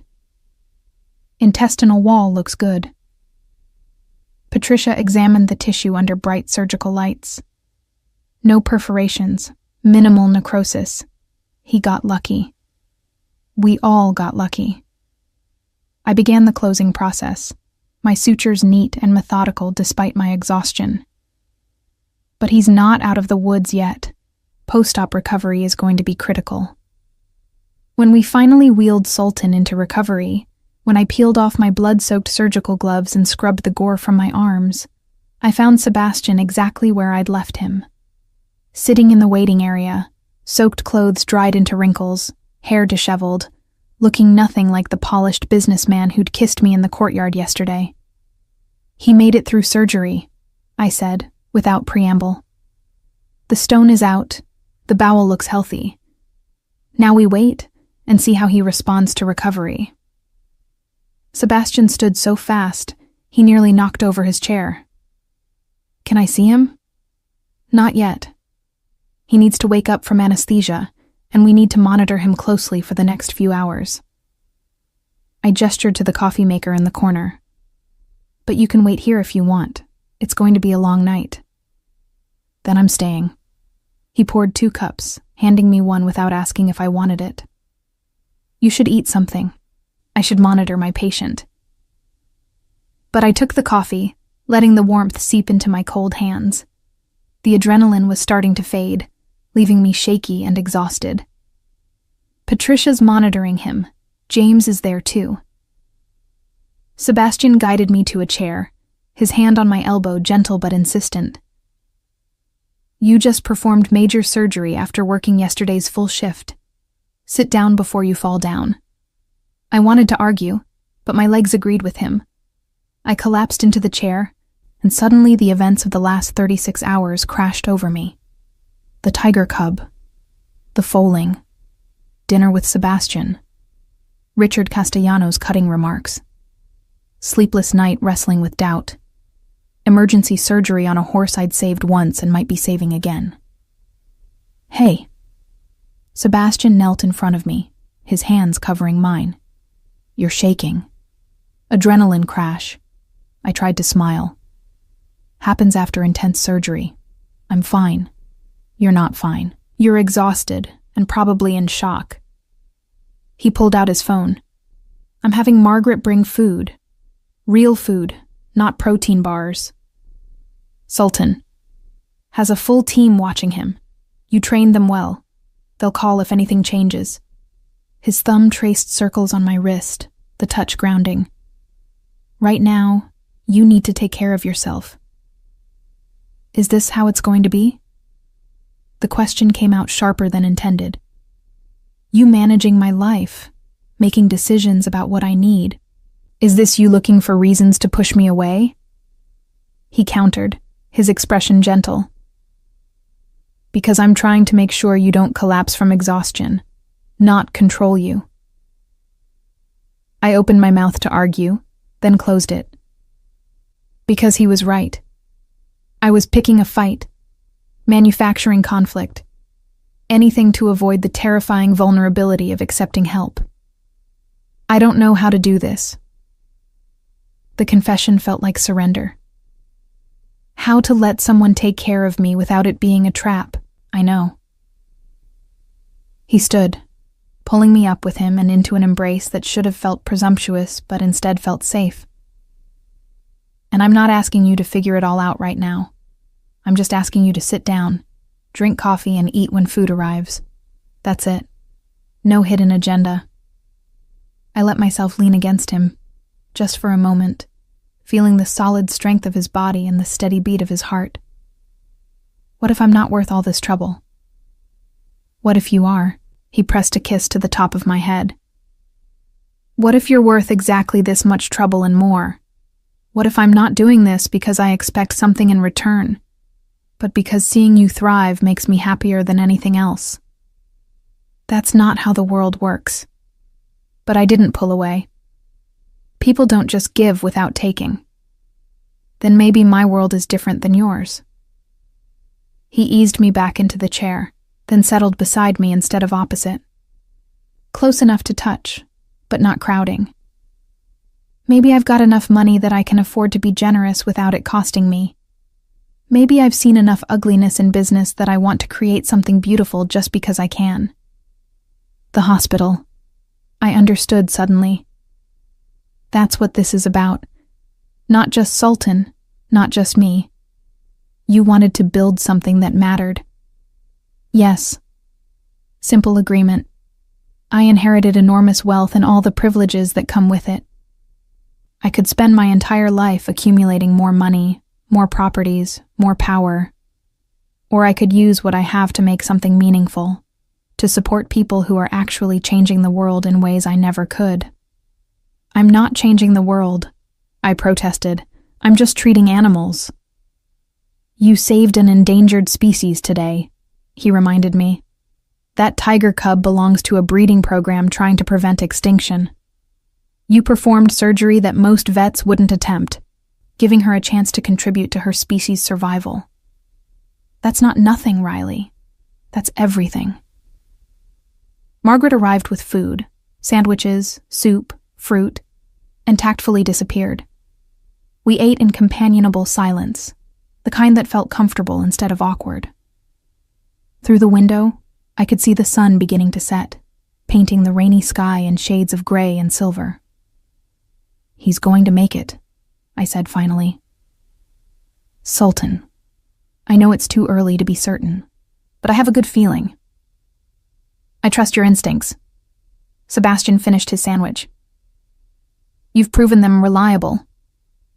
Even when my instincts tell me this, I gestured between us, is terrifying and possibly stupid? Even then. His smile was crooked. Though I'd argue your instincts are protecting you from past hurt, not warning you about present danger. Semantics. But I was smiling despite myself. You're very persistent, you know that? I prefer determined. He stood, offering his hand. Come on, let's check on our patient. I let him pull me up, let our fingers intertwine naturally, let myself feel the simple comfort of not being alone. The recovery room was quiet, Sultan breathing steadily under careful monitoring. Patricia looked up as we entered. Vitals are stable. He's starting to wake up, responding to stimuli, moving a bit. I think he's going to surprise us with a smooth recovery. Relief washed over me so intensely I felt dizzy. Sebastian's arm came around my waist, steadying, and I didn't pull away. "Good boy, Sultan." I approached the recovery stall, speaking softly. "You're doing great. Just keep fighting." The horse's ear twitched at my voice, and I saw recognition in his eyes despite the lingering effects of anesthesia. He remembered me, trusted me, expected me to fix things. "I've got you," I promised him. "We all do." Sebastian's hand found mine again, squeezing gently. No words, just presence, just being there in a moment that could have been lonely, but instead felt shared. When Patricia finally cleared me to leave, promising to call with any changes, I realized I'd been at the hospital for nearly 16 hours. My body ached with exhaustion, my mind felt foggy, and I desperately needed a shower. "Come on." Sebastian guided me toward the exit. "The guest house has a hot tub. Doctor's orders. You're soaking for at least 30 minutes before you collapse." "That's not doctor's orders. You're not a doctor." But I didn't resist as we walked through the rain, now reduced to a gentle mist. "Fine. Employer's orders." He held an umbrella over both of us. "How's that for appropriate workplace boundaries?" "Terrible. You're terrible at boundaries." But I was laughing, the sound surprising me with its genuine joy. At the guest house, he left me at the door with a final squeeze of my hand. "Soak. Sleep. Text me if you need anything, even if it's 3 a.m. and you're freaking out about Sultan, or about us, or about anything." "Sebastian?" I caught his arm before he could leave. "Thank you. For today. For not pushing. For just being here. Always." He said it simply, and I believed him. Inside, I stripped off my filthy scrubs and sank into the hot tub, letting the heat work out the knots in my shoulders. Steam rose around me, creating a cocoon of warmth and peace. My phone sat within reach, showing a text from Sebastian. "Sultan's still stable. Patricia says he's resting comfortably. You did good today, Doc." I typed back, "We all did good today." His response came immediately. "You made it possible. Sleep well, Riley." I stared at the screen, at those simple words that somehow felt like everything. Then I typed something I hadn't planned to say, something that terrified me with its honesty. "I'm glad you're here. I'm glad you stayed." 3 dots appeared, showing he was typing. Then, "I'm not going anywhere. Not ever, if you'll let me." I fell asleep that night, in an unfamiliar bed in a life I'd never imagined, with my phone clutched to my chest and a smile on my face. And for the first time since Marcus's betrayal, I felt something dangerous and wonderful blooming in my chest. Hope. 6 months transformed everything. I stood in the main surgical suite, expanded now to include dedicated equine, avian, and reptile operating rooms, and watched my team work with the precision of a symphony orchestra. We'd just completed a complex wing reconstruction on a rescued bald eagle, and the bird was recovering beautifully under James's careful monitoring. "Dr. Thorne?" My assistant poked her head through the door. "Your 3 o'clock is here. The collector from Dubai with the snow leopard cub." "Give me 5 minutes." I stripped off my surgical gloves and scrubbed up, catching my reflection in the polished steel sink. I looked different than I had 6 months ago. Healthier, less exhausted, almost happy. Regular meals and actual sleep schedules had added back the weight I'd lost after Marcus's betrayal. My hair, usually yanked into a hasty ponytail, was styled into something presentable. I even wore mascara occasionally, though Sebastian swore he couldn't tell the difference.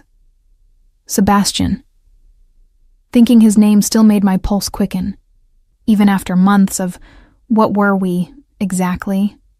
Dating felt too casual for what we'd become. Partners implied business. Lovers suggested something purely physical. We were us. Complicated, intense, occasionally infuriating, and somehow working. The Dubai collector was everything I'd expected: wealthy, demanding, and genuinely concerned about his exotic pet. The snow leopard cub had a congenital heart defect requiring surgery that no other veterinarian in the Western Hemisphere would attempt. I've consulted with specialists at 3 universities, I explained, showing him the imaging results on my tablet. The procedure is experimental, high risk, but gives her a 60% chance at normal life expectancy. Without surgery, she'll be dead within a year. And you've done this before? He studied the scans with intelligent eyes. On smaller cats, yes. Never on a snow leopard. But the anatomy is similar, and I've been preparing for months. I met his gaze directly. I can't promise success. I can promise that she'll receive the best care possible. He was quiet for a long moment, then nodded. Proceed. Money is no object. I want her to have every chance. After he left, I found Sebastian in his office, reviewing architectural plans for the newest hotel property. He looked up as I entered, his expression shifting from business intensity to something softer. How'd it go with the Dubai client? He pushed the plans aside, giving me his full attention. Surgery scheduled for next Tuesday. James is reaching out to the cardiac specialists at Cornell for consultation. I collapsed into the chair across from his desk. It's going to be intense. You'll be brilliant. He said it with such certainty that I almost believed him. You always are. Flatterer, but I was smiling. What are you working on? The Singapore property. He turned the laptop to show me renderings of a stunning hotel complex. I'm adding a bird sanctuary as part of the public gardens. Wanted your input on species selection and habitat design. I leaned forward, studying the plans with growing excitement. This was how we worked now, his business ventures incorporating my expertise, my medical practice supported by his resources. True partnership, the kind I'd never found with Marcus or anyone else. You need native species primarily, but a few exotic elements for wow factor. I pointed to various sections. Indonesian hornbills here. They're stunning and do well in aviaries. Maybe some smaller parrots here for color. And this area could be a butterfly garden. Guests love interactive experiences. Perfect. He made notes, his hand brushing mine as we both reached for the tablet. The contact sent familiar electricity through my system, and from his slight smile, he felt it too. Dinner tonight? He asked, casual in a way that no longer fooled me. Sebastian's casual was carefully calculated to give me space to refuse without pressure. Can't. I have that lecture at Yale. Advanced Techniques in Exotic Animal Surgery. I'd been teaching one class per semester, at Sebastian's gentle insistence that I shouldn't keep all my knowledge locked away. But tomorrow? Tomorrow I'm in Boston reviewing the waterfront property renovations. He checked his calendar. Thursday, I'm supervising the installation of the new MRI machine. We'd been playing this game for 2 weeks, both so busy that coordinating schedules required strategic planning. This is ridiculous. I laughed despite myself. We live on the same estate and haven't had a real date in 3 weeks. I know. He stood, circling the desk to pull me up into a kiss that made my toes curl. Which is why I'm declaring Friday evening mandatory. Oh, really? I raised an eyebrow. You're declaring it? I'm strongly suggesting it with extreme persuasion. He corrected, his hand settling on my waist. Dinner, just us, no phones, no business discussions. Actual date where we remember why we like each other. I never forget why I like you.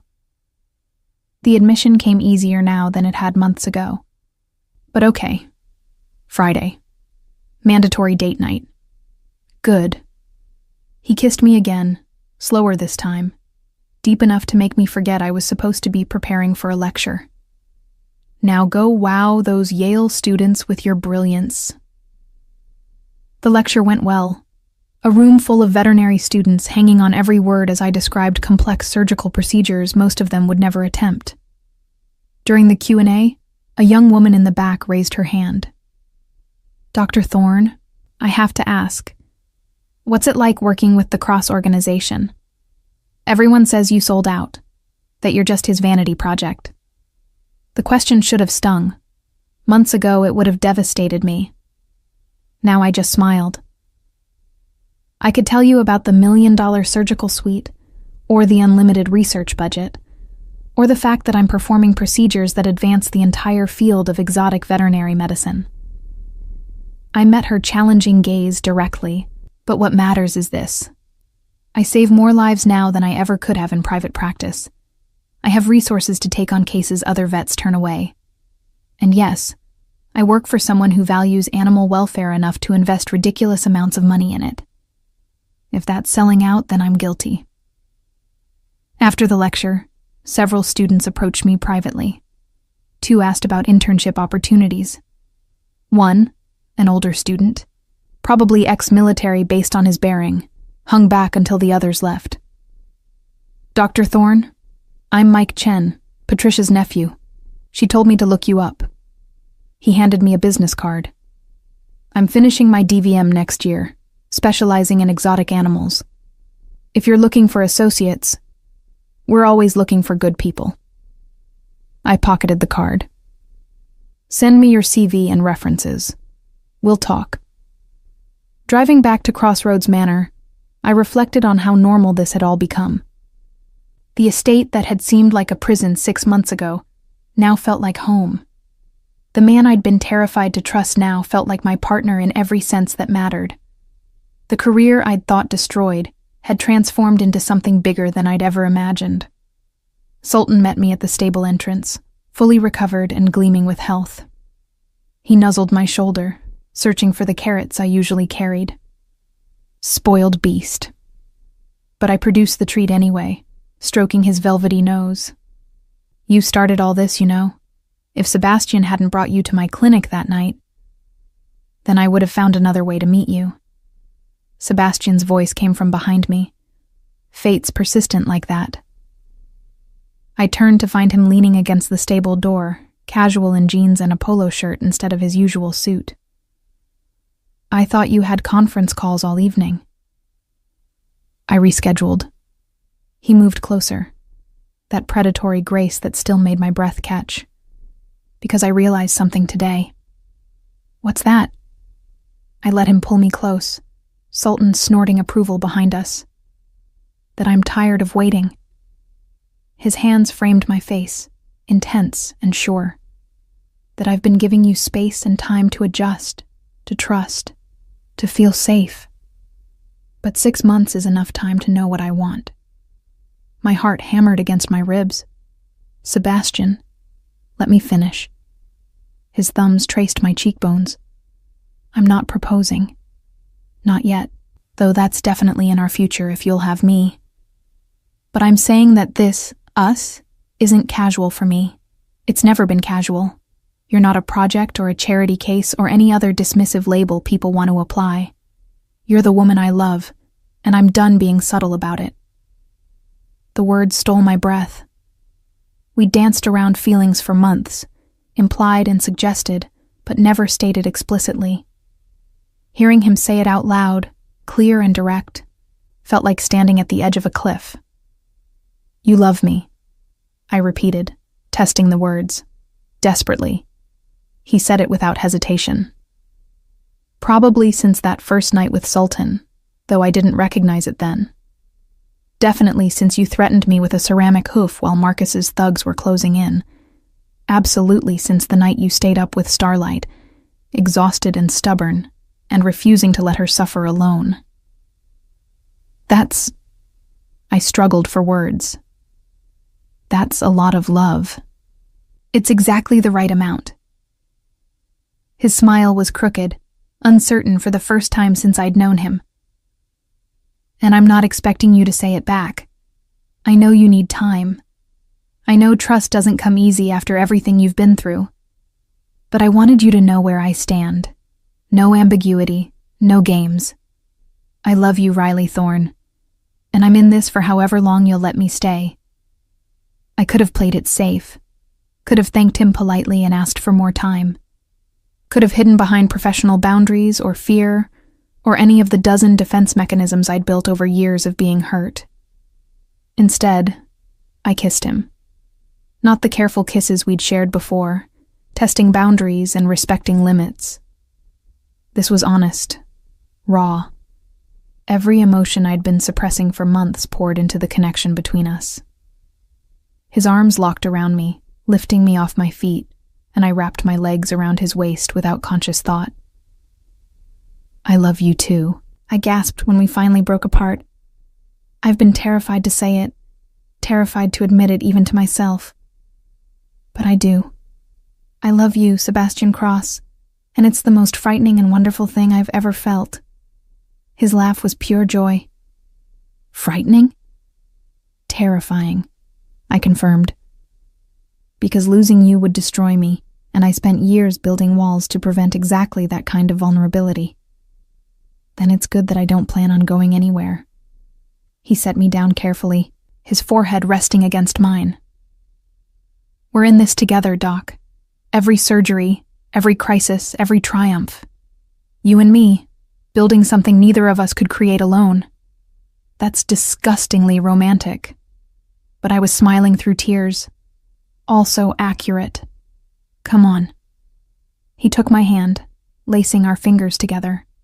I may have rescheduled those calls, but I definitely planned something better. He led me not to the main house, but to a section of the estate I rarely visited. The original carriage house, the one that predated even the hospital renovation. Inside, he'd created something out of a fantasy. Candles lit the space, hundreds of them, casting warm light over a table set for two. Not the formal dining room or even the casual space we usually used, but something intimate and private. The walls were hung with photos, candid shots I hadn't known existed. Me performing surgery, me laughing with animals, me asleep in the stable that first night with Starlight. You've been documenting us, I realized, studying the images. I wanted to remember. He pulled out my chair. Every moment you've been here has been worth remembering, even the difficult ones, especially the difficult ones. They're all part of our story. Dinner was simple, pasta, salad, wine, but the intimacy of the setting made it perfect. We talked about everything and nothing, the conversation flowing easily between serious and silly. He told me about his grandfather's impossible expectations, the pressure to maintain a legacy he'd never asked for. I told him about my mother's disappointment when I chose exotic animals over conventional practice, the weight of family disapproval I'd carried for years. They thought I was being deliberately difficult. I twirled pasta around my fork, choosing the hardest path just to prove I could. They never understood that this is who I am, someone who cares about the animals nobody else wants to treat. Then they're fools. Sebastian's declaration was matter of fact. Your mother should be proud she raised someone with the integrity to follow her passion despite criticism. Your father should celebrate having a daughter brilliant enough to pioneer new surgical techniques, and if they can't see that, it's their loss entirely. When did you become wise? I teased, but his words healed something I hadn't known still hurt. Since you started forcing me to examine my assumptions about everything. He refilled my wine glass. You're inconvenient that way, Dr. Thorne, making me question my priorities and realize that empire building isn't nearly as satisfying as watching you save a life. After dinner, we danced. No music, just the sound of rain starting against the roof and our own heartbeats. His arms were solid around me, and I let myself fully relax for what felt like the first time in my adult life. I want to show you something, Sebastian said eventually, pulling back just far enough to meet my eyes. A surprise I've been planning for months. He led me outside, through the rain to a part of the estate I'd never explored, a wooded section near the property boundary. Through the trees, I saw lights and heard construction sounds that seemed wrong for the late hour. What is this? I followed him down a newly paved path, Your wedding present. He said it casually, as if that statement didn't make my heart nearly stop. Though I suppose I'm getting ahead of myself with that assumption.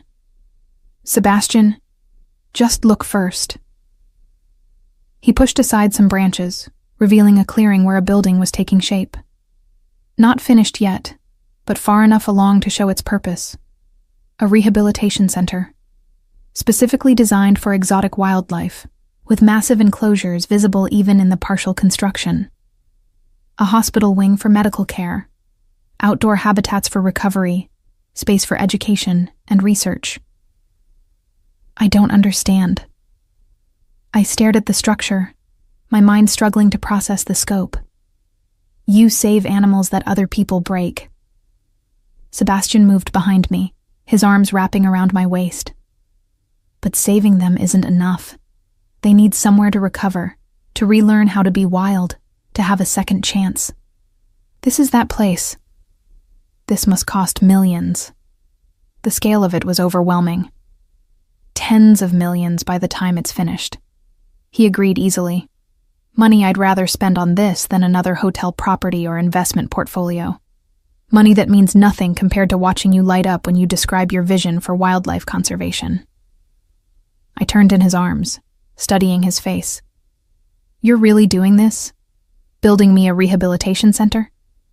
I'm building us a rehabilitation center, he corrected. I handle the business and funding. You provide medical expertise and direction. Together we create something that actually matters. Something that saves species and advances conservation and gives animals hope when they have none. You're insane. But I was crying again, overwhelmed by the enormity of his gesture. Beautifully, generously insane. I prefer ambitious. He wiped away my tears with his thumb, and in love with a woman who deserves every resource I can provide to pursue her passion. So, yes, Riley.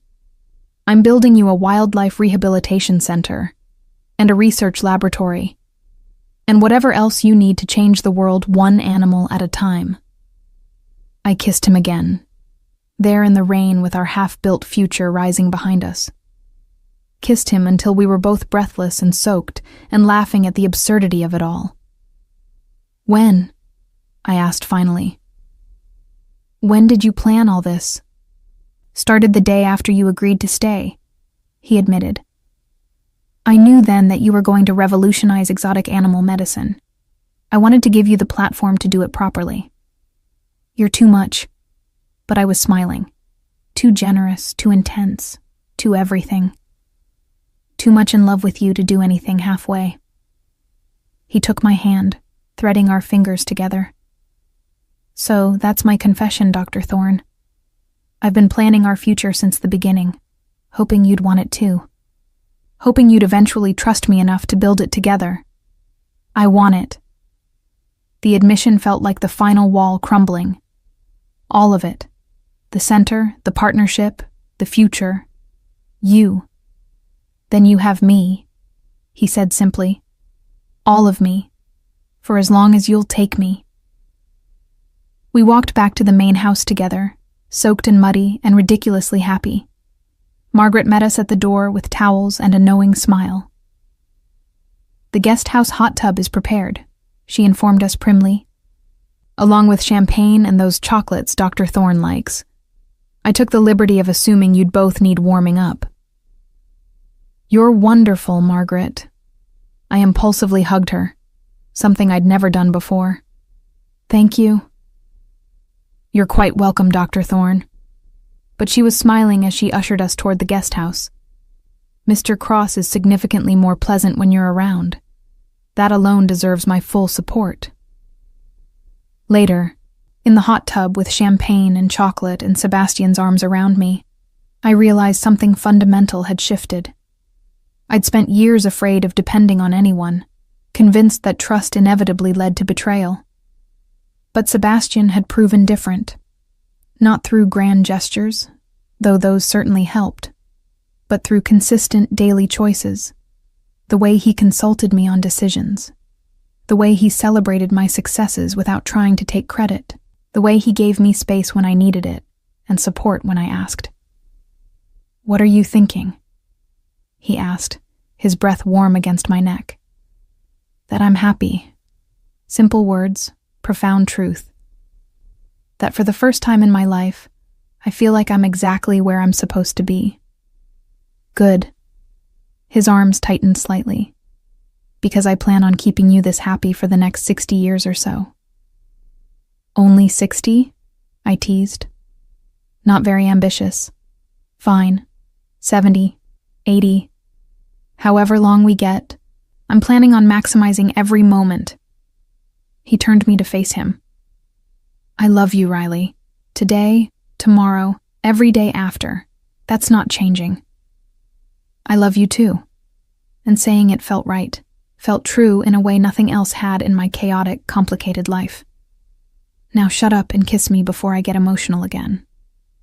He laughed and complied, and I tasted champagne and chocolate and promise on his lips. Outside, rain continued to fall on Crossroads Manor. On the stables where Sultan dozed comfortably. On the hospital where recovering animals slept under careful monitoring. On the half-built rehabilitation center that represented our shared future.